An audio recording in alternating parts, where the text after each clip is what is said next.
يا سيدي يا سيدي يا عصمة الآثم والجار يا سيدي يا سيدي يا عصمة الآثم والجار يا قاسم الجنة والنار يا سيدي يا قاسم الجنة والنار. How the grave of the commander of the faithful, Imam Ali, was discovered. ويا خير ولي يا حجة لله ويا خير ولي من فيه جاءت لا فتى إلا علي.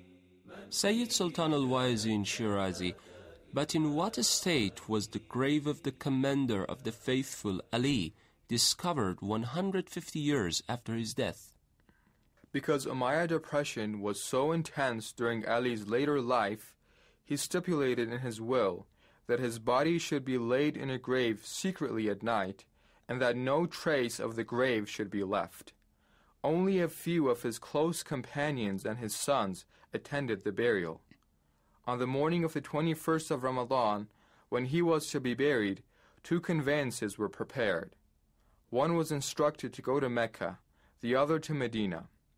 This is why for years his grave remained unknown, except to a few companions and his own sons. Why was the grave's location kept a secret?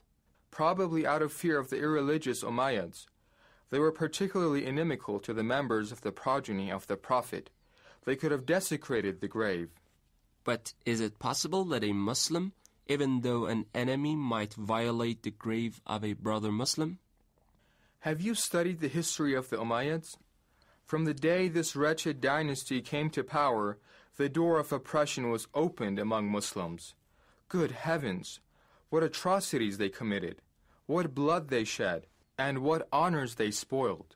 With deep shame, your eminent scholars recorded their many crimes. Allame Maghrazi Abul Abbas Ahmad ibn Ali Shafi'i recorded the heart-rending atrocities of the Umayyads in his book An-Naza' wa Takhasum Fima Bayna Bani Hashim wa Bani Umayya. As examples of what they were capable of, I will cite only 2 events: the martyrdom of Zayd ibn Ali ibn Hussein, known as Zayd al-Shahid, that is, the martyr, and the martyrdom of his son Yahya. Historians of both Shias and Sunnis recorded that when Hisham ibn Abdul Malik became the caliph, he committed many atrocities. With regard to the Bani Hashim, he was particularly cruel. At last, Zayd ibn Ali, the son of Imam Zainul Abidin and well known as a great scholar and a pious theologian, went to see the caliph to seek redress for the grievances of the Bani Hashim. But as soon as Zayd arrived, the caliph, instead of greeting him as a direct descendant of the Holy Prophet, abused him with such abominable language that I cannot repeat it. Because of this disgraceful treatment, Zayd left Syria for Kufa, where he raised an army against the Bani Umayyad. The governor of Kufa, Yusuf ibn Umar Thaqafi, came out with a huge army to face him. Zayd recited the following war poem: Disgraceful life and honorable death, both are bitter morsels, but if one of them must be chosen, my choice is honorable death. Although he fought bravely, Zayd was killed in the battle. His son, Yahya, took his body from the field and buried him away from the city near the river bank, causing the water to flow over it. However, the grave was discovered, and under Yusuf's orders, the body was exhumed. Zayd's head was cut off and sent to Hisham in Syria. In the month of Safar, 121 after Hijrah, Hisham had the sacred body of this descendant of the Prophet placed on the gallows entirely naked. For 4 years, the sacred body remained on the gallows. Thereafter, when Walid ibn Yazid ibn Abdul Malik ibn Marwan became caliph on 126 after Hijrah, he ordered that the skeleton be taken down from the gallows, burnt, and the ashes scattered to the wind. This accursed man committed a similar atrocity to the body of Yahya ibn Zayd of Gurgan. This noble man also opposed the oppression of the Bani Umayyah. He too was martyred on the battlefield. His head was sent to Syria, and, as in the case of his revered father, his body was hung on the gallows for 6 years. Friend and foe alike wept at the sight. Waliuddin Abu Muslim Khurasani, who had risen against the Bani Umayyah on behalf of Bani Abbas, took his body down and buried it in Gorgan, where it is a place of pilgrimage. Despite these conclusive remarks, I think that the grave of Ali, may Allah bless him, is not located in Najaf. Scholars differ on this point. Some say it is in the State House in Kufa, some say it is in the Qibla of the Central Mosque of Kufa, some say that it is in the gate known as Bab al-Kinda of the Mosque of Kufa. Some hold that it is in the Rahba in Kufa. Still, others say it is beside the grave of Fatima in Baqi. In Afghanistan, too, there is a place near Kabul known as the Mausoleum of Ali.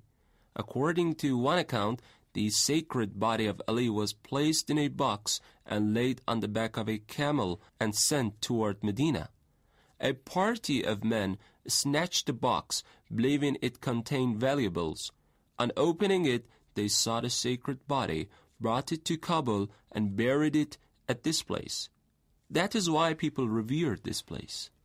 These differences arose because of the details of his will, which stipulated that the arrangements for his burial obfuscate his burial place.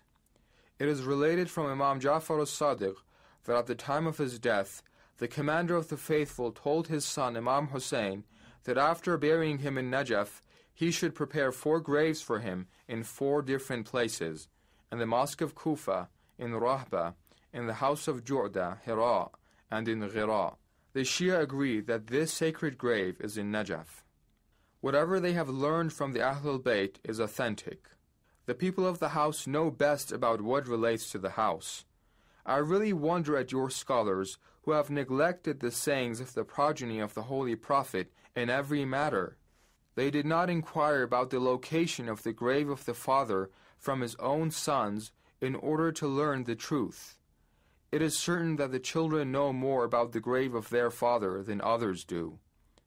Similarly, your other scholars, such as Khatib Khawarizmi in Manaqib, Muhammad ibn Shafi'i in Matalib al-Su'ul, Ibn Abil Hadid in Sharh Nahj al-Balagha, Firuzabadi in his lexicon, Qamus, under the word Najaf, and others have held that the commander of the faithful's grave is located in Najaf.